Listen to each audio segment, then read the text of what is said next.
What's going on, everybody? Welcome back to another episode of Getting Paid to Be a Hater.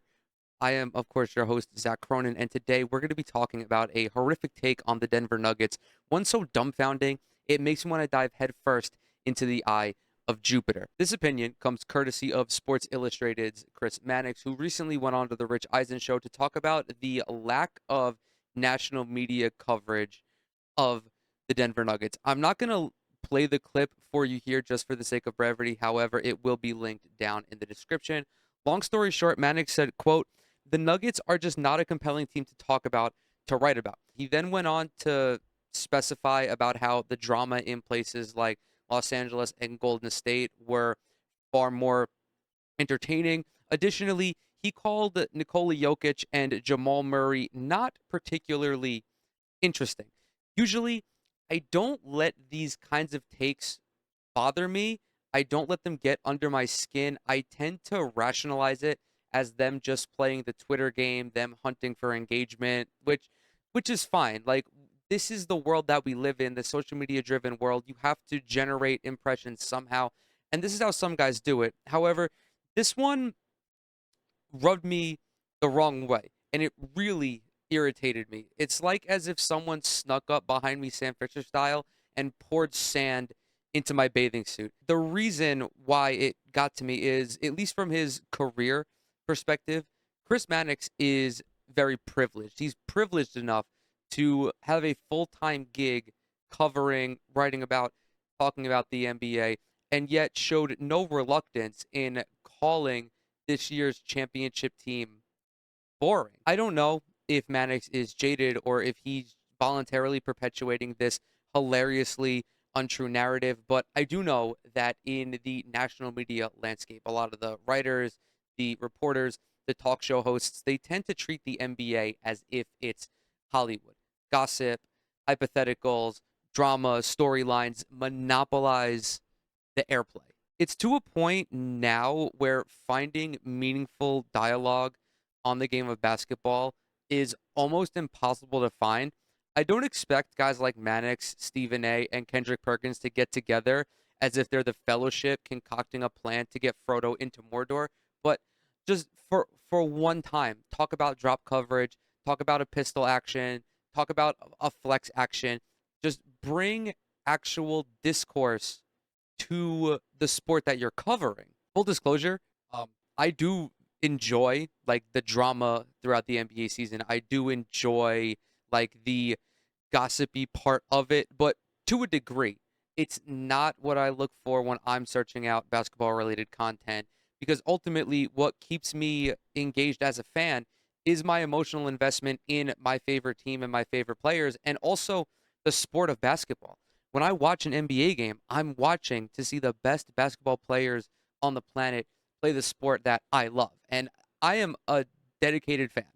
I understand that. I'm a diehard NBA fan, but this is how people feel about their respective sports. It's just really insufferable at times to turn on the TV, to log into Twitter or Instagram and just see some bullshit being talked about. And I understand that there's a spot for it, but it's not for me. It's just my preference. And I understand that people are different, but I have found that particularly younger NBA fans do not jive with this style of content. I do, however, also recognize that this push is led by the decrepit ghouls who are also known as media executives and producers. There does, however, have to be some onus placed on the individual. As I already talked about, fans in general, particularly younger fans, and this is, of course, entirely anecdotal, myself being a younger fan, 26, so I might as well be ancient to some other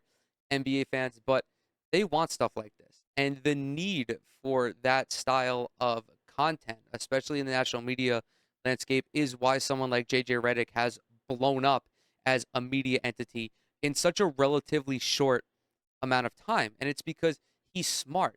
He understands the game of basketball, even though like sports in general are not that hard to understand, hard to analyze. It's the communicative part of it.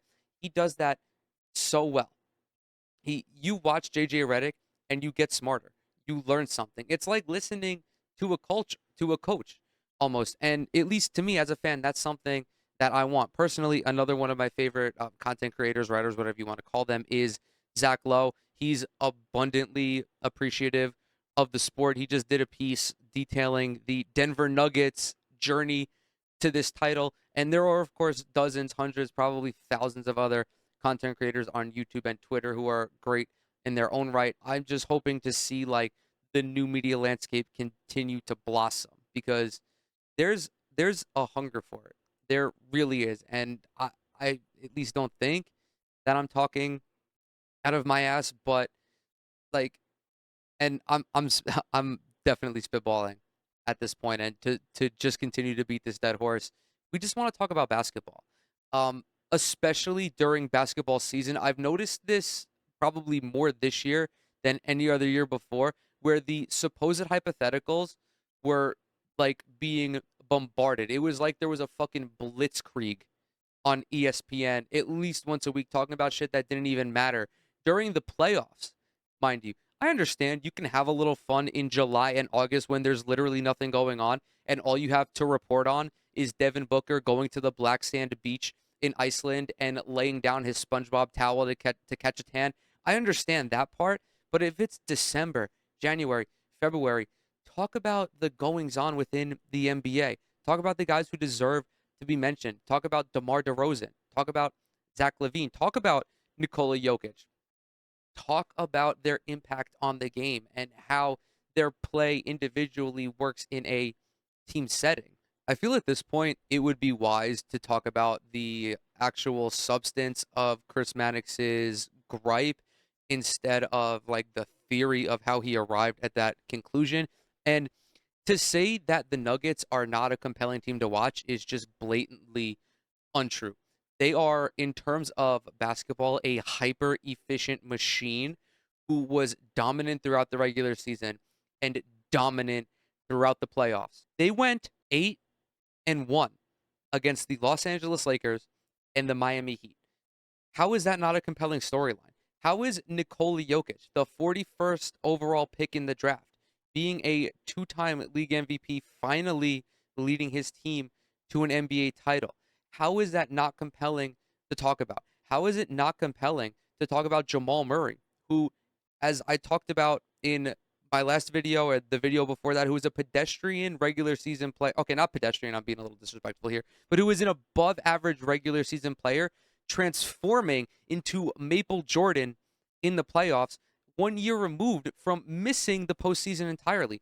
How is this not compelling? How is it not compelling to talk about the contributions of Jeff Green, who's played 100 playoff games, however many of which have come after open heart surgery? How is it not compelling to talk about the contributions from Aaron Gordon and how he's molded his game to play meaningful basketball for a championship contender? Is it not compelling to talk about Christian Brown? Is it not compelling to talk about Bruce Brown? If you're interested in narratives and drama and gossip, then no, it's not. But if you actually enjoy talking about the sport and how these teams play this sport, there is arguably no better story than the Denver Nuggets. Just how they operate on the floor, how Mike Malone implements his adjustments, how he adjusts his rotation to fit the need, how all throughout these playoffs, when Denver got hit with the run, how they responded with such ferocity and such efficiency that it was impossible for teams like Miami and LA to overcome. How does that not grip you? I'm trying not to get myself worked up again over this, but it's just like such a slap in the face to the Denver Nuggets and also to sports fans who, or basketball fans more specifically, who know what we're watching and how someone like Chris Mannix cannot recognize that, or at least like, I don't even know how to articulate what the fuck I'm trying to say, but how he's just so brazen and being like, yeah, this team was not fun to cover. Like, what were you watching? Anyway, I think I kind of got lost in the sauce towards the end as I was spitballing, but it's just, yeah, again, hilariously untrue. And I do think that if you approach Nikola Jokic or Jamal Murray to talk about them, to talk about Nikola Jokic in particular, to talk about his love of horses, for example, or to talk about, the things that have helped make him such an incredible talent. I think that if the writers took more of an interest in the players themselves, and instead of like all of the drama surrounding the player, they'd be more receptive to interviews. Like, I understand why athletes in general are like sus in regards to the media, because the media is fucking annoying sometimes. And I consider myself a quote unquote media person. I'm a fucking petulant baby at times, but just the constant barrage of questions that don't make sense, that aren't related to anything that's going on in the moment, it's tiresome for a lot of these guys. And I but again, it's also just like how the media operates as a whole. And I think with that, I'm gonna go ahead. I'm gonna close out this video. Thank you guys so much for coming to hang out with me today. Everything that I'm associated with is down in the description box below. Twitter, Instagram, TikTok. Subscribe to the channel. Leave a like. Drop a comment as well. It really helps with the algorithm. And catch y'all in the next one.